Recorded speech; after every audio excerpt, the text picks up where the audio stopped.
ക്രിസ്തലോ ദൈവനാമത്തിന് മഹത്വം ഉണ്ടാകട്ടെ. അനുഗ്രഹീതമായ നല്ല സമയത്തിനായിട്ട് ദൈവത്തെ സ്തുതിക്കുന്നു.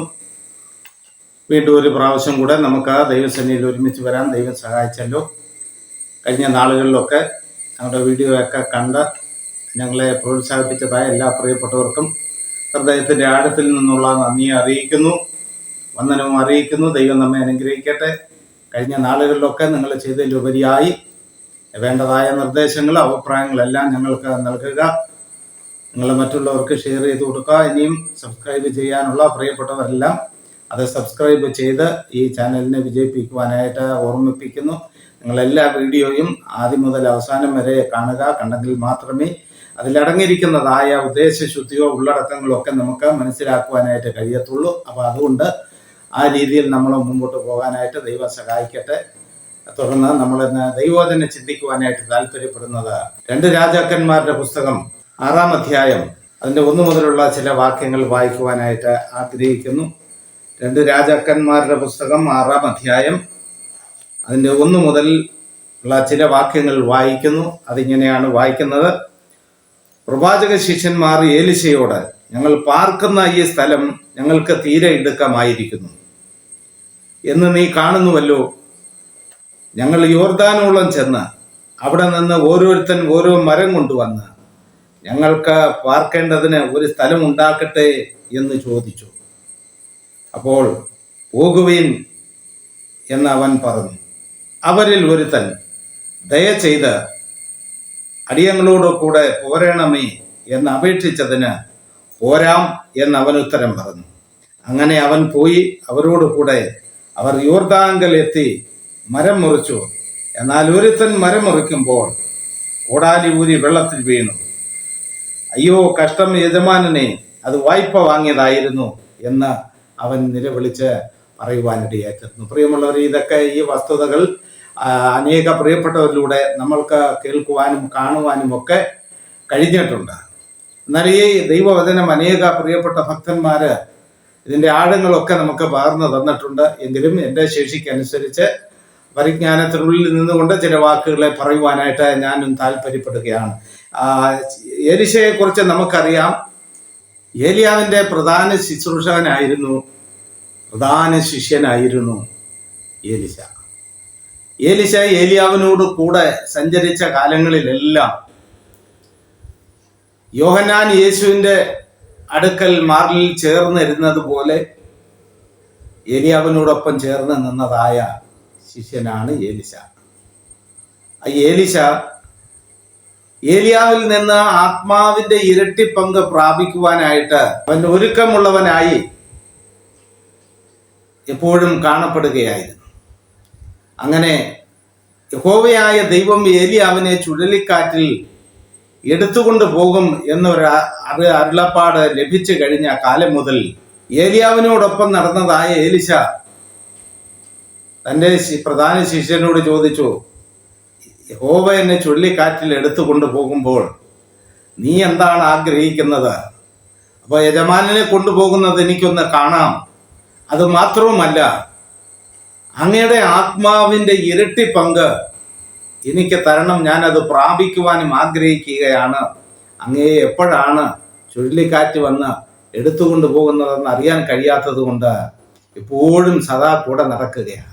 അപ്പോൾ ഏലിയാവ് ഏലിശയോട് പറഞ്ഞു, എന്നെ എടുത്തുകൊണ്ട് പോകുന്നത് കാണുമ്പോൾ നീ അത് കാണുന്നു എങ്കിൽ നിനക്ക് ആത്മാവിൻ്റെ ഇരട്ടി പങ്ക് ലഭിക്കുവാനിടയായിത്തീരും. കണ്ടതുകൊണ്ട് മാത്രം നടക്കുമോ? ഇല്ല എന്ന് നമുക്കറിയാം.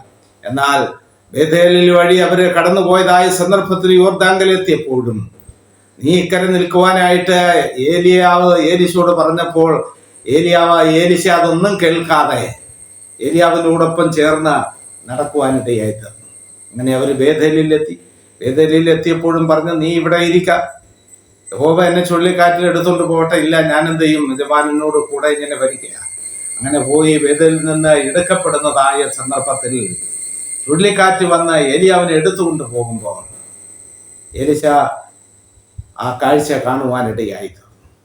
അപ്പോൾ എടുത്തുകൊണ്ട് പോകുന്ന സന്ദർഭത്തിൽ തൻ്റെ അടിമ ശിഷ്യനായിരിക്കുന്ന ഏലിശയുടെ ആഗ്രഹം നിവർത്തീകരണത്തിന് തന്നാലാവത് ചെയ്യുവാനായിട്ട് തൻ്റെ തോളിൽ കിടന്നതായ പുതപ്പ് ഏലിയാവ് എടുത്ത് അത് വീശി എറിഞ്ഞ് ഏലിശയ്ക്ക് കൊടുക്കുവാനിടയായിട്ട്, അങ്ങനെ ആ കറക്കി ഇട്ടതായ പുതപ്പ് ഏലിശയുടെ മേൽ വീട് കഴിഞ്ഞപ്പോൾ അവൻ ആത്മാവിന്റെ ഇരട്ടി പങ്ക്, അതിനുശേഷം ഏലിയാവിനേക്കാൾ ശ്രേഷ്ഠമായ പ്രവർത്തനങ്ങളെ ഏലിശയ്ക്ക് ചെയ്തെടുക്കുവാനിടയായി തീർന്നു. പ്രിയമുള്ളവരെ, നമുക്ക് ഓരോരുത്തർക്കും ദൈവം നൽകിയിരിക്കുന്നതായ ഒരു കഴിവുണ്ട്, ഒരു ടാലന്റുണ്ട്. അത് മാത്രം ചെയ്യുവാനാണ് നാം ആഗ്രഹിക്കേണ്ടതും. അങ്ങനെ പ്രവർത്തിച്ച് മുൻപോട്ട് പോകുമ്പോൾ നമ്മൾ ദൈവത്താൽ അനുഗ്രഹീതരായി തീരുവാനിടയായി തീരും. ചിലപ്പോ ദൈവം നൽകുന്നതിനേക്കാൾ കൂടുതലായിട്ട് ചെയ്യുവാൻ ആഗ്രഹിച്ചെന്ന് സ്വയം പ്രഖ്യാപിതമായി പലരും രംഗത്ത് വന്നിട്ടുണ്ടെങ്കിലും ഒരു കാര്യവും ഒന്നും നേടാൻ ഇതുവരെ ആർക്കും കഴിഞ്ഞിട്ടില്ല. നേടി എന്ന് പറയുന്നതല്ലാതെ മറ്റൊന്നും നേടുവാൻ കഴിയാതെ ഈ ലോകത്തിൽ നിന്ന് എത്രയോ ആളുകൾ മാറ്റപ്പെട്ടു പോയി എന്ന് എൻ്റെ ജീവിതത്തിൽ എനിക്ക് അനുഭവിക്കുവാനും കാണുവാനും അതിൽ സംബന്ധിക്കുവാനും ഒക്കെ കഴിഞ്ഞിട്ടുള്ളത് കൊണ്ട് എനിക്ക് പറയാൻ കഴിയും, ദൈവത്താൽ അല്ലാതെ ആർക്കും ഒന്നും ചെയ്യാനായിട്ട് സ്വയമായിട്ടൊന്നും ചെയ്യാൻ കഴിയുകയില്ല. ആത്മാവിന്റെ ഇരട്ടി പങ്ക് ലഭിച്ച ഏലിശ അവിടെ നിന്ന് തൻ്റെ ശിഷ്യന്മാരെയൊക്കെ ഒരുമിപ്പിച്ച് അവർ പഴയതുപോലെ പ്രവർത്തനങ്ങൾ ചെയ്യുവാനായിട്ട് താല്പര്യപ്പെട്ടിരിക്കുമ്പോൾ, പൂർവ്വകാലങ്ങളിൽ മടിച്ചതായ ശിഷ്യന്മാർ കാലങ്ങൾ കടന്നുപോയി ഏലിശയോട് പറഞ്ഞ, യജമാനെ, ഞങ്ങളെ പാർക്കുന്നതായ ഇടം തീരെ ഇടുക്കമാകുന്നു എന്ന് അങ്ങ് കാണുന്നുവല്ലോ. അതുകൊണ്ട് ഞങ്ങൾ യോർദാനോളം പോയി ഓരോരുത്തരും ഓരോ മരം മുറിച്ചു കൊണ്ടുവന്ന് ഓരോ വീട് പണിയുവാനായിട്ട്, ഞങ്ങൾക്കൊരു വിശാലത വരുത്തുവാനായിട്ട് ഞങ്ങൾ ആഗ്രഹിക്കുന്നു. അതിന് അങ്ങ് അനുവദിക്കണമെന്ന് പറഞ്ഞു. അപ്പോൾ നിങ്ങൾ പോകുവേൻ എന്ന് പറഞ്ഞു. അപ്പോൾ അതിലൊരുവൻ പറഞ്ഞു, ദയവ് ചെയ്ത് അങ്ങ് അടിയങ്ങളോടുകൂടെ പോരണമേ എന്ന് പറയുവാനിടയായിട്ട്. അപ്പോൾ ഏലിശ പറഞ്ഞു, പോരാം എന്ന് ഏലിശ ശിഷ്യന്മാരോട് പറഞ്ഞു. പ്രിയമുള്ളവരെ, നമ്മളുടെ ജീവിതത്തിൽ നാം മനസ്സിലാക്കേണ്ടതായ ഒത്തിരി മർമ്മങ്ങൾ ഇതിനകത്തുണ്ട്. ദൈവത്തെ കൂടാതെ നമുക്കെങ്ങും പോയി ഒന്നും ചെയ്യുവാനായിട്ട് കഴിയുകയില്ല. നമ്മൾ ഏത് പ്രവർത്തനങ്ങളെ ചെയ്യുന്നുവോ അതിനു മുന്നേ ദൈവത്തിന്റെ സാന്നിധ്യം ആഗ്രഹിച്ച് ദൈവത്തിന്റെ പ്രവൃത്തികൾക്കായിട്ട് നമ്മളെ ഒന്ന് ഏൽപ്പിച്ചു കൊടുത്തെങ്കിൽ മാത്രമേ ദൈവം നമ്മിലൂടെ പ്രവർത്തിക്കുവാനായിട്ട് ഇടയായി തീരുകയുള്ളൂ. അതുകൊണ്ട് കൂടെയുള്ളവർ പറഞ്ഞു, ഞങ്ങള് മരം മുറിക്കട്ടെ എന്ന് പറഞ്ഞു. ശരി, പോരാം, പോകുവിൻ. അപ്പോൾ ഒരുത്തൻ പറഞ്ഞു, ഞങ്ങളോട് കൂടെ പോരാമെന്ന് ഏലിശ പറഞ്ഞു. അങ്ങനെ ഏലിശയും ശിഷ്യന്മാരുമായി യോർദാനിലെത്തി അവര് മരം മുറിച്ചു കൊണ്ടിരിക്കുമ്പോൾ അവിടെയും ഇവിടെയുമായി നിന്ന് ജോലി ചെയ്തുകൊണ്ടിരിക്കുന്ന ശിഷ്യന്മാരുടെ അടുക്കലേക്ക് ഏലിശ ഓരോരുത്തരുടെ അടുക്കൽ മാറി മാറി ചെന്ന് ശേഷങ്ങൾ തിരക്കി മരത്തിന്റെ കട്ടിയും ഒക്കെ അന്വേഷിച്ച് അതിന്റെ കടുപ്പവും അതിന്റെ പ്രായവും ഒക്കെ തിരക്കി ഒരുപക്ഷെ അവിടെ നിന്ന് എങ്ങനെയുണ്ട്, കാതലുണ്ടോ എന്നൊക്കെ ചോദിച്ച് നിമിഷങ്ങൾ കടന്നുപോയിരിക്കാം. എന്നാൽ ഇവിടുത്തെ പ്രധാനമായ മർമ്മം എന്ന് പറയുന്നത്, ഏലിശയോട് അങ്ങ് ഞങ്ങളോട് കൂടെ പോരണമെന്ന് പറഞ്ഞപ്പോൾ പോരാമെന്ന് പറഞ്ഞ് അവരോടൊപ്പം പോയി. അവർ ചെന്ന് യോർദാങ്കിൽ നിന്ന് മരം മുറിച്ചു തുടങ്ങിക്കഴിഞ്ഞപ്പോൾ പെട്ടെന്ന് പിന്നിൽ നിന്നൊരു നിലവിളി കേൾക്കുകയാണ്. അയ്യോ യജമാനനെ എന്നുള്ള നിലവിളി കേട്ട ഭാഗത്തേക്ക് ഏലിശ ഓടിയെത്തി കഴിഞ്ഞപ്പോൾ വിഷണ്ണനായി നിൽക്കുന്നതായ ഒരു ശിഷ്യനെ കണ്ടു. അവനോട് കാര്യം തിരക്കിയപ്പോൾ, യജമാനനെ, ഞാൻ ആ കോടാലി വായ്പ വാങ്ങിയതായിരുന്നു, എൻ്റെ സ്വന്തമല്ലായിരുന്നു. എന്നാൽ എന്താ സംഭവിച്ചത്? ഈ ഊരി വെള്ളത്തിൽ വീണുപോയി എന്ന് പറഞ്ഞു. അങ്ങനെ വളരെ വേദനയോടെ ഭാരത്തോടെ നിൽക്കുന്നതായ ശിഷ്യനോട് ചോദിച്ചു, അതെവിടെയാണ് വീണത്? ആ ശിഷ്യൻ കാണിച്ചു കൊടുത്ത, ഇതാ യജമാനനെ, എവിടെയാണ് വീണത്. യോർദാൻ നദിയുടെ സ്വഭാവം നമുക്കറിയാം. എപ്പോഴും കലങ്ങി മറിഞ്ഞ് കരകവിഞ്ഞൊഴുകി കിഴക്കൻ പ്രദേശങ്ങളിൽ നിന്ന് വരുന്നതായ സകല നീർച്ചാലുകളും ചെന്ന് പതിക്കുന്നത് യോർദാൻ നദിയില. ഈ മലകളിൽ നിന്ന് വരുന്നതായ നീർച്ചാട്ടങ്ങളിൽ ആ മഴക്കാലത്തും ഒക്കെ നിറഞ്ഞ് കവിഞ്ഞ് കലങ്ങി മറിഞ്ഞു വരുന്നതായ ഒരു അനുഭവമാണ് യോർദാൻ നദിയുടെ അനുഭവം. ഈ കലക്കൽ ഉള്ളത് കൊണ്ട് എപ്പോഴും ആ ചെളി അധികമായി ഉണ്ടായിരിക്കാം. എന്നാൽ ഒരു ഇരുമ്പ് സാധനം വെള്ളത്തിൽ വീണാൽ അത് താഴേക്ക് തന്നെ പതിക്കും. ഈ ചെളിയൊക്കെ ഉള്ളത് കൊണ്ട് പെട്ടെന്ന് അത് കണ്ടുപിടിക്കുവാനും പ്രയാസമാണ്. അതിൽ ചാടി മുങ്ങി എടുക്കാമെന്ന് വിചാരിച്ചാലും അതിന് സാധ്യമല്ല. മനോവിഷമത്തിൽ ഇരിക്കുന്ന ഒരു വ്യക്തിക്ക് ചാടി ഇറങ്ങുവാനോ ഒന്നും ചെയ്യുവാനും കഴിയത്തില്ല. താൻ പരാജിതനായി നിൽക്കുമ്പോൾ ഏലിശ പറഞ്ഞു, അതെവിടെയാണ് വീണത് ഇവിടെ എന്ന് കാണിച്ചു കൊടുത്തപ്പോൾ അവനൊരു കമ്പ് വെട്ടി ആ വെള്ളത്തിലേക്ക് ഇട്ടു. ആ വെള്ളത്തിൽ എറിഞ്ഞു കഴിഞ്ഞപ്പോൾ ആ കോടാലി വീണ സ്ഥാനത്ത് നിന്ന് തനിയെ പൊങ്ങി വരുവാനിടയായി തീർന്നു. പ്രിയമുള്ളവരുടെ, അനേകരുടെ പാപങ്ങൾ അടിഞ്ഞതായ യോർദാൻ നദിയുടെ ആ പാപച്ചേറ്റിൽ നിന്ന് ഒരു ഭക്തന്റെ നിലവിളി കേട്ടതായ യജമാനനായ ഏലിശ ദൈവത്തിന്റെ ആത്മാവിന്റെ ഇരട്ടി പങ്ക് പ്രാപിച്ചിട്ട് അവൻ ആ കോടാലി അവന് വേണ്ടി ഉയർത്തിക്കൊടുക്കുവാൻ അവനിടയായി തീർന്നു എങ്കിൽ അത് ഏലിശയുടെ മിടുക്ക് മാത്രമല്ല, ദൈവത്തിന്റെ ആത്മാവിന്റെ ഇരട്ടി പങ്ക് അവനിൽ അധിവസിക്കുന്നത് കൊണ്ട് കൃപ കൃപ കൃപ എന്ന് പറയുമ്പോൾ ഏതൊരു വ്യക്തിയിൽ കൃപ ലഭിച്ചിട്ടുണ്ടോ ആ കൃപ ആ വ്യക്തിക്ക് അധീനമായിരിക്കും. ഇതാണ് കൃപയുടെ പ്രത്യേകത. കൃപ കൃപ എന്ന് പറഞ്ഞുകൊണ്ട് കിടന്ന് കോലാഹലങ്ങൾ കാട്ടുന്നത് പോലെയല്ല, മറിച്ച് ഒരു മനുഷ്യന് ദൈവത്തിന്റെ കൃപ ലഭിച്ചു കഴിഞ്ഞാൽ ആ കൃപ ആ വ്യക്തിക്ക് അധീനമായിരിക്കും. അവൻ ഏത് സമയത്തും എവിടെയും ഫലപ്രദമായി ആ കൃപ വിനിയോഗിക്കുവാൻ കഴിയും. അതാണ് ദൈവത്തിന്റെ കൃപയുടെ ആത്മാവിന്റെ ഇരട്ടിപ്പങ്കിന്റെ പ്രത്യേകത എന്ന് പറയുന്നത്. ഈ ആത്മാവിന്റെ ഇരട്ടിപ്പങ്ക് പ്രാപിച്ച് ഏലിശ ആ കോടാലി വെള്ളത്തിൽ നിന്ന് ഉയർത്തി കൊടുത്തിട്ട് ആ വ്യക്തിയോട് പറഞ്ഞു, ഇതാ നിന്റെ കോടാലി, നീ എടുത്തുകൊള്ളുക എന്ന് പറഞ്ഞു.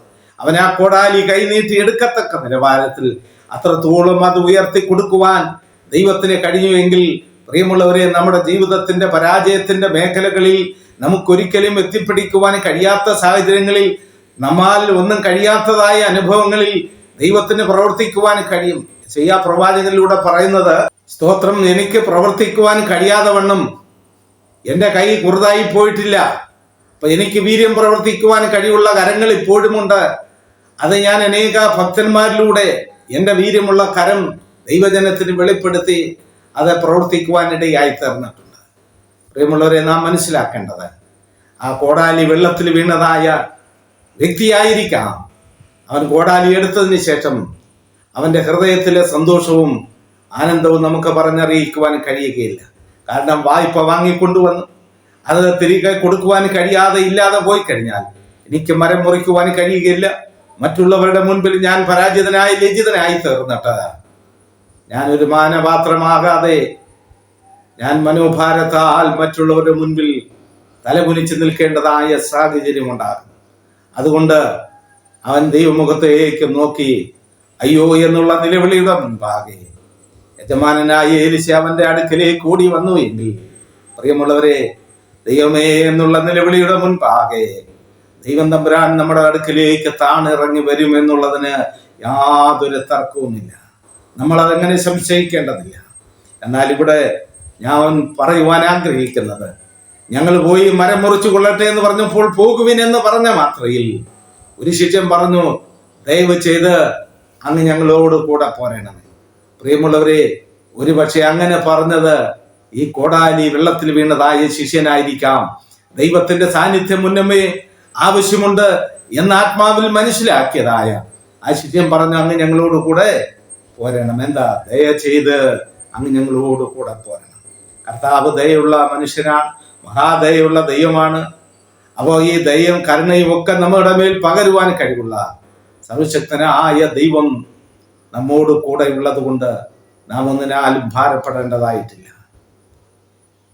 ശിഷ്യന്മാരെല്ലാവരുമായി മരവും മുറിച്ച് അവർ കടന്നുപോയി. അവര് ഭവനം ഉണ്ടാക്കി അവർ പാർത്തിരിക്കാം.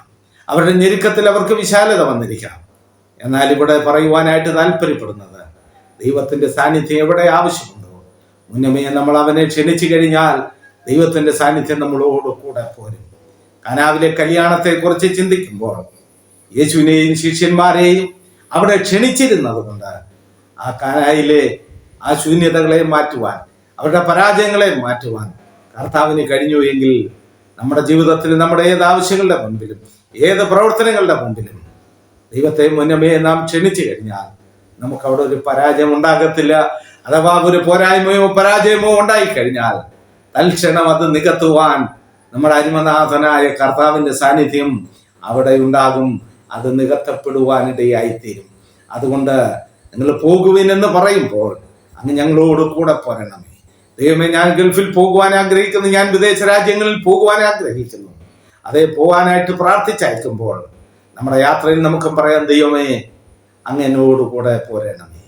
ഞാൻ എവിടെയൊക്കെ ആയിരിക്കുന്നു അവിടെയെല്ലാം അങ്ങയുടെ സാന്നിധ്യം എന്നോടുകൂടെ പോരണമേ.